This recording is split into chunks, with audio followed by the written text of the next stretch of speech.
Hello everyone. आज हम discuss करेंगे ग्रेड 6 का chapter how I taught my grandmother to read. ये ऑक्सफोर्ड बुक में से है, ग्रेड 6 ऑफ ऑक्सफोर्ड बुक। तो जैसे कि टाइटल से भी हमें गेस हम कर पा रहे हैं कि ये स्टोरी ग्रैंडमदर और ग्रैंड डॉटर के बारे में है। हाउ आई टॉट, आई इसमें ग्रैंड डॉटर है, तो वो स्टोरी बता रही है कि उसने अपने ग्रैंड मदर को रीड, पढ़ना कैसे सिखाया। So let's start this story. और ये स्टोरी लिखी है सुधा मूर्ति ने। Read about how a grandmother's determination makes a young girl teach her how to read. तो ग्रैंड मदर की डिटर्मिनेशन, डिटर्मिनेशन मतलब दृढ़ निश्चय कर लेता है जब कोई, उसको हम कहते हैं डिटर्मिनेशन। तो ग्रैंड मदर की डिटर्मिनेशन देख के उसकी ग्रैंड डॉटर ने डिसाइड किया कि वो ग्रैंड मदर को पढ़ने के लिए, रीड करने के लिए सिखाएगी। So let's start this beautiful story. When I was a girl of about 12, I used to stay in a village in North Karnataka with my grandparents. Those days, the transport system was not very good, so we used to get the morning paper only in the afternoon. So ये story grand daughter ने start की है, वो narrate कर रही है, she is the narrator of this story. तो उसने अपनी एज कितनी बताई है, 12 साल। और वो कहाँ रह रही थी, तो उसने एज, ये पुरानी बात कर रही है, जब वो 12 साल की थी तब की ये बात बता रही है। और ग्रैंड डॉटर कहाँ रह रही थी, I used to stay in a village in north Karnataka. North Karnataka के एक गाँव में, एक विलेज में वो अपने ग्रैंड पेरेंट्स के साथ रहती थी। तो उन दिनों में क्या था, ट्रांसपोर्ट सिस्टम, बसेस, ऑटोज़, ये सब चीज़ें इतनी अच्छी नहीं थी। इसीलिए जो उनका मॉर्निंग पेपर था, न्यूज़पेपर था, वो भी उनको दोपहर तक जाके मिलता था। The weekly magazine used to come one day late. जो मैगज़ीन आती थी, वीकली मतलब हर हफ्ते आती थी, वो मैगज़ीन भी एक दिन लेट होके आती थी, क्योंकि ट्रांसपोर्टेशन सिस्टम इतना अच्छा नहीं था। All of us would wait eagerly for the bus, which used to come with the papers, weekly magazines and the post. तो सभी बहुत ही इम्पेशेंट होके, बहुत ही एक्साइटमेंट के साथ, बहुत ही उत्सुकता के साथ बस का वेट करते थे, ताकि वो बस क्या लाए, न्यूज़पेपर्स, मैगजीन्स और भी जो पोस्ट, डाक वगैरह होती है, वो सब बस में आए। At that time, Triveni was a very popular writer in the Kannada language. She was a wonderful writer. Her style was easy to read and very convincing. Her stories usually dealt with complex psychological problems in the lives of ordinary people and were always very interesting. Unfortunately, for Kannada literature, she died very young. Even now, after 40 years, people continue to appreciate her novels. उन दिनों में क्या था, त्रिवेणी एक Kannada language के writer का नाम है। तो वो जो राइटर थी, उसको लोग बहुत ही पढ़ना पसंद करते थे, क्योंकि जो उनकी राइटिंग थी वो आसानी से पढ़ी जाती थी, आसानी से समझ आ जाती थी, और बहुत ही कन्विंसिंग थी। Convincing means to make someone believe something, मतलब जो भी वो लिखते थे वो लोगों को सही और सच लगता था, लोग उस पर बिलीव करते थे। Her stories usually dealt with complex psychological problems. तो उनकी स्टोरीज किस बारे में थी, psychological problem. Psychological problem means mind से रिलेटेड प्रॉब्लम्स, जो कि किन से जुड़ी हुई थी, ऑर्डिनरी पीपल, नॉर्मल लोगों की लाइफ से जुड़ी हुई प्रॉब्लम्स के रिलेटेड वो स्टोरीज लिखती थी, इसीलिए लोगों को वो बहुत इंटरेस्टिंग लगती थी। अनफॉर्चुनेटली क्या हुआ, उनकी डेथ बहुत जल्दी हो गई, बहुत छोटी उम्र में हो गई। तो वो कह रही है, नरेटर कह रही है, ग्रैंड डॉटर, कि 40 साल के बाद भी लोग उनकी नॉवेल्स को पढ़ना बहुत ही ज़्यादा पसंद करते हैं।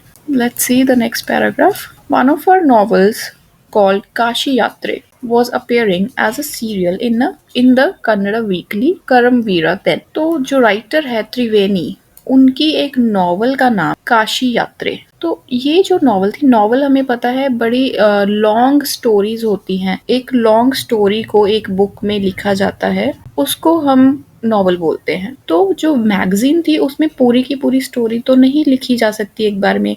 तो मैगजीन, जो हर हफ्ते मैगजीन आती थी, उसमें उस नॉवल का थोड़ा थोड़ा पार्ट आता रहता था। थोड़ा सा पार्ट इस हफ्ते आ गया, पार्ट फिर नेक्स्ट वीक आ गया। तो इसीलिए लोग उस मैगजीन का बहुत ही उत्सुकता से वेट करते थे कि कब नेक्स्ट पार्ट आएगा मैगजीन का और हम हमारी नॉवल आगे पढ़ पाएंगे। तो ये हो गया नॉवल का नाम काशी यात्रे। और जिस मैगजीन में, जिस वीकली मैगजीन में वो छप के आ रही थी नॉवल, उसका नाम था Karmaveer. It is the story of an old lady and her ardent desire to go to Kashi और वाराणसी। तो ये जो नॉवल थी, ये किसके बारे में लिखी थी उन्होंने, त्रिवेणी ने? ये थी एक ओल्ड लेडी, एक बूढ़ी औरत के बारे में। And her ardent desire, ardent means strongly, जब आप किसी चीज के लिए फील करते हैं। डिजायर मीन्स वांट, आप चाहते हैं किसी चीज को पाना। तो वो बहुत ही स्ट्रांगली फील करती थी कि उनको काशी जाना, वो चाहती थी कि उनको काशी या वाराणसी जाना है। Most Hindus believe that going to Kashi and worshipping Lord Vishveshwara is the ultimate पुण्य। तो हिंदूज के लिए काशी जाना पुण्य की बात होती थी कि उनको यहाँ पे जाना ही है। और जो वो ओल्ड लेडी थी वो भी चाहती थी कि वो वहाँ पे एक बार एटलीस्ट जाके आए। This old lady also believed in this and her struggle to go there was described in that novel. तो उस नॉवल में ये बताया गया है कि वो बहुत मुश्किल हो रही थी उसको वहाँ जाने में, बट कैसे वो वहाँ पहुँच पाई, क्या मुश्किलें आई, ये है उस नॉवल में लिखा हुआ। In the story, there was also a young orphan girl who falls in love, but there was no money for the wedding. तो उस नॉवल में ये भी स्टोरी है कि एक अनाथ लड़की को किसी से प्यार हो जाता है, लेकिन उसके पास अपनी शादी के लिए पैसे नहीं थे। In the end, the old lady gives away all her savings without going to Kashi. तो वो ओल्ड लेडी को, उस बूढ़ी औरत को ये लगता है कि इस लड़की के लिए ये पैसे ज़्यादा ज़रूरी है इस टाइम, तो वो सारे अपने पैसे, सारी सेविंग्स उस लड़की को दे देती है और खुद वो काशी नहीं जाती। तो किसी की हेल्प करना भी एक पुण्य का काम है।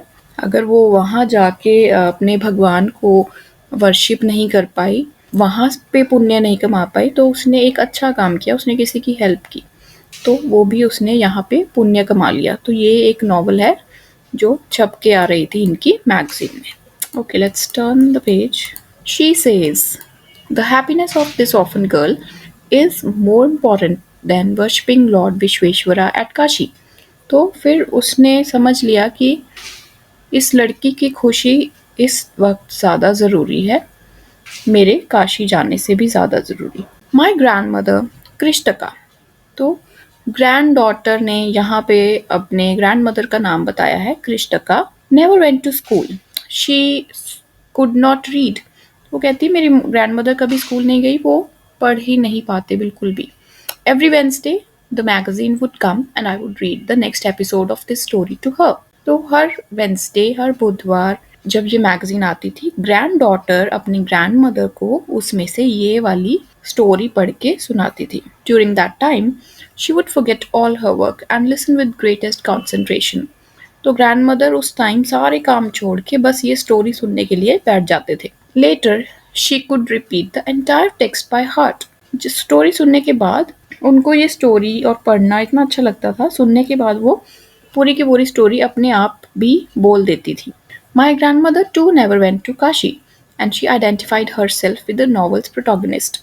तो उसकी जो ग्रैंड मदर थी वो भी उस ओल्ड लेडी के जैसे काशी नहीं जा पाए थे, तो इसीलिए उनको अपनी लाइफ से मिलती जुलती स्टोरी लगती थी वो, तो इसीलिए उनको वो स्टोरी बहुत अच्छी लगती थी। So more than anybody else she was the one most interested in knowing what happened next in the story and used to insist that I read the serial out to her. तो उनको बहुत interest होता था कि story में आगे क्या होगा, और वो अपनी ग्रैंड डॉटर को कहती रहती थी कि मुझे ये, जब भी ये मैगजीन में नेक्स्ट एपिसोड आए तो मुझे पढ़ के सुनाना।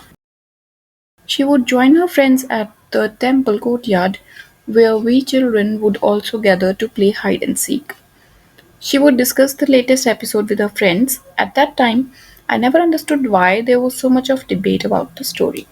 स्टोरी सुनने के बाद ग्रैंड मदर क्या करते थे, वो जब भी टेम्पल जाते थे तो वहाँ पे वो अपने जो उनकी फ्रेंड्स थी उनके साथ मिलके जो पूरा एपिसोड होता था वो डिस्कस करते थे। बट उस टाइम नरेटर जो ग्रैंड डॉटर थी वो छोटी थी, तो उसको नहीं समझ आता था कि लोगों को ये इतना पसंद क्यों आ रहा है, कि इतनी डिस्कशन क्यों करते हैं इस नॉवल के बारे में। एंड यहाँ पे एक वर्ड है कोर्टयार्ड। कोर्टयार्ड का मीनिंग होता है अनरूफ्ड एरिया एनक्लोज्ड बाय बिल्डिंग्स। अनरूफ्ड मतलब ऊपर की छत नहीं होती, लेकिन चारों तरफ से वॉल्स या फिर कुछ बिल्डिंग होती है, लेकिन ऊपर वाली छत नहीं होती। तो मैं आपको एक पिक्चर दिखाती हूँ कोर्टयार्ड की। तो यहाँ टेम्पल के कोर्टयार्ड में वो बैठ के अपने फ्रेंड्स के साथ ग्रैंडमदर डिस्कस करते थे। So this is what a courtyard is.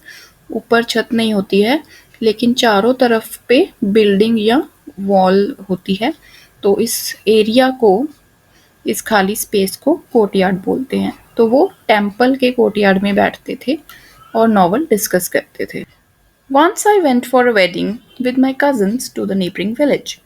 तो एक बार क्या हुआ, ग्रैंड डॉटर वो अपने कजन्स के साथ एक शादी में गई नेबरिंग विलेज में, पास वाले गांव में। In those days a wedding was a great event. तो उन दिनों में शादी एक बहुत ही बड़ा इवेंट माना जाता था। We children enjoyed ourselves thoroughly. Thoroughly means बहुत ज़्यादा, हमने अब बहुत ज़्यादा एंजॉय किया। We would eat and play endlessly. हम बहुत ज़्यादा खेलते थे और बहुत ज़्यादा खाते थे। Savoring the savoring the freedom because all the elders were busy. Savoring means enjoying to the fullest. Enjoying to the fullest जब सारे बड़े लोग बिजी होते थे तो ये बच्चे खाने और खेलने के खेलने के साथ एंजॉय करते थे। I went for a couple of days but ended up staying there for a week. तो ग्रैंड डॉटर कह रही है कि मैं वहाँ पे कुछ दिनों के लिए गई थी, लेकिन मेरा वहाँ पे इतना मन लगा कि मैं उस शादी वाले घर में करीब एक हफ्ते के लिए रह गई।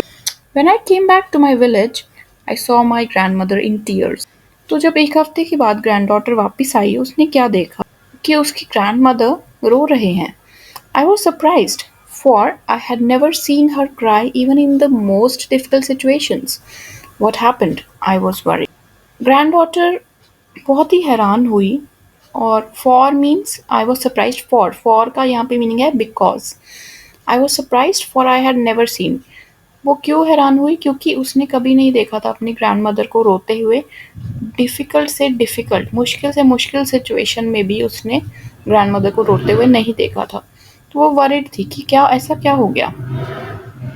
अव्वा, is everything all right, are you? तो उसने अपनी ग्रैंड मदर से, जिसको वो अव्वा बुला रही है, कि क्या हुआ, आप रो क्यों रहे हो। I used to call her Avva which means mother in Kannada spoken in north Karnataka. तो अव्वा का मीनिंग भी इन्होंने यहाँ पे दिया हुआ है। अव्वा का मीनिंग मदर होता है कन्नड़ा लैंग्वेज में।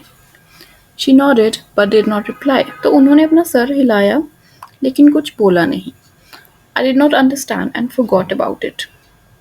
इन the night after dinner we were sleeping in the open terrace of the house. तो थोड़ी देर के बाद ग्रैंड डॉटर इस बात को भूल गई। पर फिर रात को क्या हुआ, वो डिनर के बाद ऊपर छत पे सो रहे थे। It was a summer night and there was a full moon. Avva came and sat next to me. Her affectionate hands touched my forehead.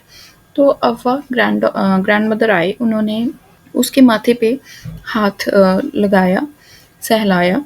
I realized she wanted to speak. I asked her, what is the matter? तो granddaughter को समझ आया कि कुछ तो बात है, ये मुझसे कुछ तो कहना चाहते हैं। तो उसने पूछा कि क्या बात है। When I was a young girl, तो ग्रैंडमदर ने अपने बचपन की बातें बतानी शुरू की कि वो क्यों दुखी है, क्यों रो रहे थे। When I was a young girl, I lost my mother. तो ग्रैंड मदर ने अपनी मदर को बचपन में खो दिया था, मीन्स उनकी डेथ हो गई थी जल्दी। There was nobody to look after and guide me. तो उनका ध्यान रखने के लिए कोई भी नहीं था। My father was a busy man and got married again. Grand mother के फादर ने क्या किया, दोबारा शादी कर ली और वो बहुत बिजी रहते थे अपनी लाइफ में। In those days people never considered education essential for girls, so I never went to school. तो ये तो हमें भी पता है कि पहले क्या होता था कि लड़कियों को पढ़ाई के लिए कम ही भेजा जाता था, ज़्यादातर नहीं ही भेजा जाता था, बस उनकी शादी कर दी जाती थी। तो सेम ग्रैंड मदर के साथ भी हुआ उनकी, जब वो छोटे थे, यंग थे। I got married very young and had children. तो ग्रैंड मदर कहते हैं कि मेरी फिर शादी कर दी बहुत ही छोटी उम्र में। फिर मेरे बच्चे हो गए और मैं अपनी इस लाइफ में, मैरिड लाइफ में बहुत बिजी हो गई। Later I had grandchildren, फिर वो कहती फिर आप लोग आए, ग्रैंड चिल्ड्रन आए मेरे, and always felt so much happy. तो वो बहुत खुश होते थे कुकिंग करके, सबको खाना खिला के। At times I used to regret not going to school. तो वो कहते कभी कभी मुझे पछतावा भी होता था कि हाँ, मैंने पढ़ाई क्यों नहीं की। So I made sure that children and grandchildren studied well. तो उन्होंने इस चीज़ का ध्यान रखा कि अगर मैं नहीं पढ़ पाई तो मेरे बच्चे और मेरे जो बच्चों के बच्चे, ग्रैंड चिल्ड्रन हैं, वो अच्छे से पढ़ाई करें। I could not understand why my 60-year-old grandmother was telling me, a 12-year-old, the story of her life in the middle of the night. जैसे हमने पहले भी पढ़ा कि ग्रैंड डॉटर की एज उस टाइम सिर्फ 12 साल की थी। तो ग्रैंड डॉटर 12 साल की एक लड़की है ना, उसको उसके ग्रैंड मदर ये वाली स्टोरी सुना रहे हैं कि मेरे बचपन में ऐसे हुआ, मेरी मम्मा एक्सपायर हो गए, फिर मेरी पापा ने दूसरी शादी कर ली, मुझको पढ़ने नहीं दिया गया, मेरी शादी जल्दी कर दी। तो एक 12 साल की लड़की जो कि ग्रैंड डॉटर है, तो उसको ये समझ नहीं आ रहा था कि मेरी 60 ईयर ओल्ड ग्रैंड मदर मुझे ये बातें आधी रात में क्यों बता रहे हैं। But I knew I loved her immensely and there had to be some reason why she was talking to me. तो वो कहती मैं अपने ग्रैंड मदर को मैं बहुत प्यार करती हूँ और कुछ तो बात होगी, इसीलिए वो मुझे ये सारी बातें बता रहे हैं। I looked at her face, it was unhappy and her eyes were filled with tears. तो ग्रैंड डॉटर ने अपनी ग्रैंड मदर की तरफ देखा, उनका फेस बहुत ही दुखी था और उनकी आंखें आंसू से भरी हुई थी। She was a good looking lady who was usually always smiling. तो पहले तो ग्रैंड मदर हमेशा हंसते रहती थी, तो आज क्या हो गया, मुस्कुराती रहती थी, तो आज क्या हो गया। Even today I can not forget the worried expression on her face. I leaned forward and held her hand. तो ग्रैंड डॉटर कह रही है कि मुझे अब भी उनका वो सैडनेस, टेंशन वाला फेस भूल नहीं रहा है। तो ग्रैंड डॉटर ने क्या किया, आई लीन्ड फॉरवर्ड, लीन्ड होता है बेंड होना, झुकना। तो उसने आगे झुक के अपनी ग्रैंड मदर का हाथ पकड़ा। Avva don't cry, what is the matter, can I help you in any way. तो वो कहती है मुझे बताओ क्या बात है, मैं आपकी कैसे मदद कर सकती हूँ। तो ग्रैंड मदर ने बोला yes I need your help, you know when you were away Karmaveera came as usual. तो ग्रैंड मदर बताते हैं कि जब तुम एक हफ्ते के लिए शादी पे गई हुई थी, उस टाइम पे करमवीरा जो मैगज़ीन है वो मैगज़ीन आई। तो आई ओपन द मैगज़ीन, मैंने मैगज़ीन खोली, I saw the picture that accompanies the story of Kashi यात्री। तो हमने पहले भी पढ़ा है कि ग्रैंड मदर को ग्रैंड डॉटर स्टोरी सुनाती है उस मैगज़ीन में से पढ़ के। कौन सी स्टोरी, काशी यात्री की story. And I could not understand anything that was written. तो ग्रैंड मदर कह रही है कि उसमें से मुझे कुछ भी समझ नहीं आया। मेरा इतना मन कर रहा था वो स्टोरी पढ़ने का, मैंने उस मैगज़ीन को खोला, लेकिन मुझे कुछ भी समझ नहीं आया, मैं कुछ नहीं पढ़ पाई। Many times I rub my hands over the pages wishing they could understand what was written. तो कहती मैंने बहुत कोशिश की कि मैं इसको पढ़ पाऊँ, लेकिन नहीं पढ़ पाई। But I knew it was not possible, if only I was educated enough. वो कहते ये पॉसिबल नहीं था कि मैं पढ़ पाऊँ, अगर मैं पढ़ी लिखी होती तो मैं पढ़ पाती। I waited eagerly for you to return. तो कहती मैंने तुम्हारा इतना ज़्यादा इम्पेशेंटली, उत्सुकता के साथ इंतज़ार किया कि कब तुम आओ, कब मुझे वो स्टोरी पढ़ के सुनाओ। I felt you would come early and read for मी। मैं चाहती थी कि तुम जल्दी से जल्दी आओ और मुझको ये पढ़ के सुनाओ। I even thought of going to the village and asking you to read for me. और वो कहते मैंने ये भी सोचा कि मैं पास वाले गाँव में तुम्हारे पास ही आ जाऊँ और तुम्हें वहाँ पे आके कहूँ कि मुझे ये पढ़ के सुना दो। I could have asked somebody in the village but I was too embarrassed to do so. और वो कहती मैं किसी और को भी कह सकती थी कि हाँ मुझको ये पढ़ के सुना दो, लेकिन मुझे इंसल्ट फील हो रही थी कि मैं ये भी नहीं पढ़ पा रही हूँ, कि इतनी पढ़ी लिखी भी नहीं हूँ। एम्बैरेसमेंट फील हो रही थी। I felt so very dependent and helpless. कहती मैं तुम पे इतना ज़्यादा डिपेंड करने लग गई और इतना हेल्पलेस फील कर रही थी। We are well off but what use is money when I can not be independent. वो कहते जब मैं तुम पे इतना ज़्यादा निर्भर हूँ, तो इन जो पैसे कमाए हुए हैं, इन पैसों का भी क्या मतलब। जब मैं दूसरे लोगों पे इतना निर्भर हूँ, मैं अपने आप से एक स्टोरी भी नहीं रीड कर सकती। I did not know what to answer, Avva continued. तो ग्रैंड डॉटर को समझ नहीं आया कि मैं क्या करूँ, क्या जवाब दूँ उनको। तो अव्वा ने फिर आगे अपनी बात बताई। I have decided I want to learn the Kannada alphabet from tomorrow onwards. तो ग्रैंडमदर कहते हैं कि मुझे कल से ही ये लैंग्वेज सीखनी है। I will work very hard. वो कहते मैं बहुत मेहनत करूँगी और मैं ये लैंग्वेज सीखूँगी। I will keep Saraswati Puja day during Dussehra as the deadline. तो डेडलाइन मीन्स कि इस दिन तक, दशहरा दशहरा तक मैं ये लैंग्वेज सीख के ही रहूँगी, मैं इतनी मेहनत करूँगी। That day I should be able to read a novel on my own. कहते उस दिन मैं अपने आप से नॉवल पढ़ना चाहती हूँ। I want to be independent. मैं आत्मनिर्भर होना चाहती हूँ, मैं किसी पे डिपेंड नहीं करना चाहती। I saw the determination on her face, yet I laughed at her. तो ग्रैंड डॉटर ने देखा कि हाँ, वो बहुत ही दृढ़ निश्चय के साथ बात कर रही हैं, लेकिन फिर भी ग्रैंड डॉटर को थोड़ा सा हंसी आ गई। Ava, at this age of 62, you want to learn the alphabet? All your hair is grey, your hands are wrinkled, you wear spectacles, and you work so much in the kitchen. तो उसने बताया कि तुम्हारी routine तो कुछ और है। आप 62 एज के हो, आपके बाल सफ़ेद हो रहे हैं, आपके हाथों पे झुर्रियाँ रिंकल पड़ रहे हैं, चश्मे लगाते हो आप सारा दिन किचन में काम करते हो। आप अभी ये सब अल्फ़ाबेट सीखना चाहते हो? अल्फ़ाबेट मतलब अक्षर। Childishly I made fun of the I made fun of the old lady but she just smiled. तो ग्रैंड डॉटर ने थोड़ा सा मजाक बनाया, लेकिन ग्रैंड मदर ने डिसाइड कर लिया था कि उन्होंने ये लैंग्वेज सीखनी है, तो उन्होंने जस्ट एक स्माइल दी। Next and the last page is for a good cause if you are determined you can overcome any obstacle. तो ग्रैंड मदर कहते हैं कि अगर तुम किसी अच्छे चीज़ के लिए दृढ़ निश्चय करके उसके लिए मेहनत से काम करो, तो कोई भी मुश्किल, ऑब्स्टेकल मतलब हर्डल, प्रॉब्लम या मुश्किल, तो कोई भी मुश्किल तुम पार कर सकते हो। आई will work harder than anybody but I will do it. वो कहते मैं बहुत ज़्यादा मेहनत करूँगी बट मैं ये करके ही रहूँगी। For learning there is no age bar. कहते पढ़ने के लिए, सीखने के लिए कोई एज थोड़ी होती है, कोई एज थोड़ी सेट होती है कि बस इतनी एज का ही पढ़ सकता है। The next day onwards I started my tuition. Ava was a wonderful student. The amount of hard work she did was amazing. She would read, repeat, write and recite. तो अगले ही दिन से जो ग्रैंड डॉटर थी उसने अपनी tuition grand mother को देनी शुरू कर दी। तो अव्वा बहुत ही मेहनत से पढ़ रही थी।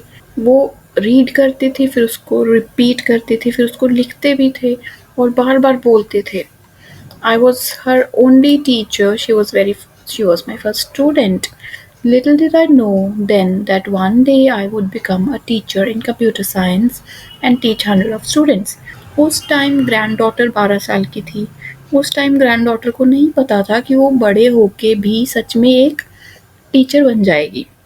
तो मीन्स जो ग्रैंड डॉटर है वो अब बड़ी हो चुकी है और बड़े होके वो अपनी ग्रैंड मदर की स्टोरी सुना रही है, अपने बचपन की स्टोरी। तो उस टाइम ग्रैंड मदर उसकी पहली स्टूडेंट थी। अब ग्रैंड डॉटर बड़ी हो गई है, अब बड़ी होके वो टीचर बन गई है कंप्यूटर साइंस की और बहुत से बच्चों को पढ़ाती है।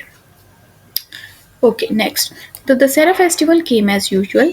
तो दशहरा फेस्टिवल आ गया। दशहरा फेस्टिवल पे क्या था, डेडलाइन थी कि इस दिन तक ग्रैंड मदर ने ये लैंग्वेज सीखनी है और नॉवल अपने आप से रीड करनी है। Secretly I bought Kashi Yatre which had been published as a novel by that time. Granddaughter ने क्या किया, काशी यात्रा जो पूरी नॉवल थी, एक तो मैगजीन में धीरे धीरे पब्लिश हो रही थी पार्ट्स करके, बट इसने क्या किया, ग्रैंड डॉटर ने इसने पूरी की पूरी नॉवल अपनी ग्रैंड मदर को गिफ्ट देने के लिए खरीद ली। My grandmother called me to the puja place and made me sit down on a stool. She gave me a gift of a frock material.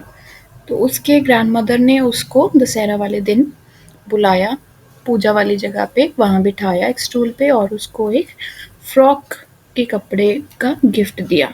Then she did something unusual. तो उन्होंने कुछ अजीब सा किया ग्रैंड मदर ने। क्या किया उन्होंने, she bent down and touched my feet. तो ग्रैंड मदर ने ग्रैंड डॉटर के पैरों को हाथ लगाया जैसे हम आशीर्वाद लेते हैं। I was surprise and taken aback. Grand daughter बहुत ही हैरान हुई।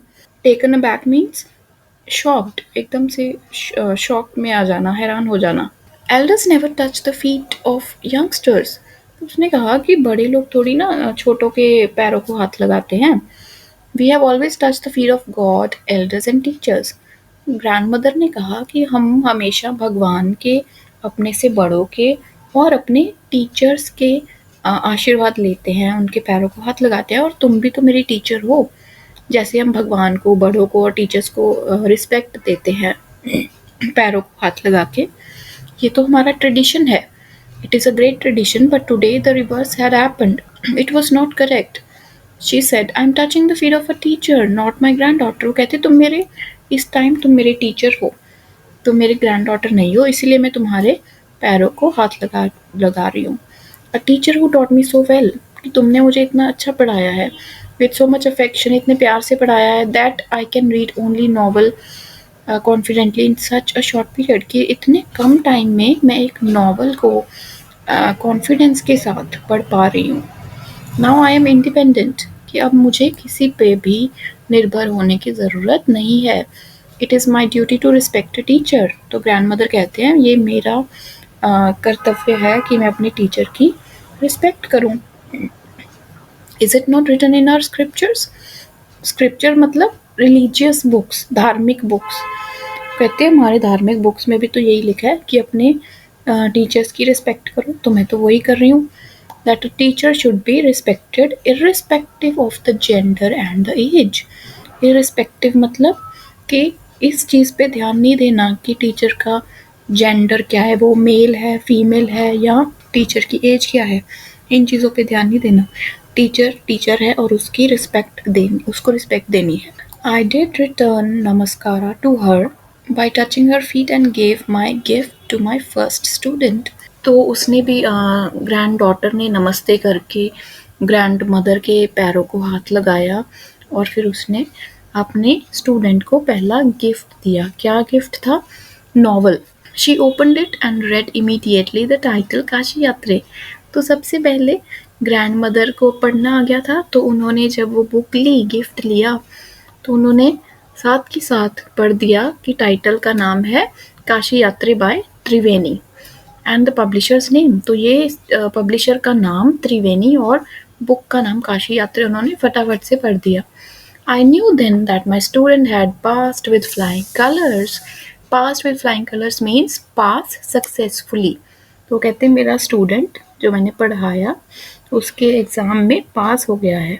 तो ये थी एक छोटी सी ब्यूटीफुल सी स्टोरी ग्रैंड डॉटर और ग्रैंड मदर की सुधा मूर्ति से। तो इससे हमें क्या सीखने को मिलता है? पहली चीज़ तो education is very important. Next is, अगर किसी को आपकी हेल्प चाहिए तो उसकी हेल्प ज़रूर करें। आप घर में आपके बड़े हैं, कभी उनको इंटरनेट चलाने में प्रॉब्लम आती है या कोई मोबाइल चलाने में, कंप्यूटर चलाने में प्रॉब्लम आती है, तो उनकी हेल्प ज़रूर करें, उनका मजाक ना बनाएं। और एक और लेसन हमने सीखा है कि पढ़ाई करने की, कुछ सीखने की कोई एज नहीं होती। आप कभी भी शुरू कर सकते हैं, कभी भी कुछ भी नया सीख सकते हैं। अगर आप फेल भी हो गए हैं तो भी आप दोबारा से शुरुआत कर सकते हैं। और एक और चीज़ हमने सीखी है कि अपने टीचर्स की रिस्पेक्ट करें। ऑलराइट, तो इस स्टोरी के रिलेटेड जो भी आपके व्यूज़ है, जो भी आपने सीखा है, वो आप कमेंट सेक्शन में लिख सकते हैं।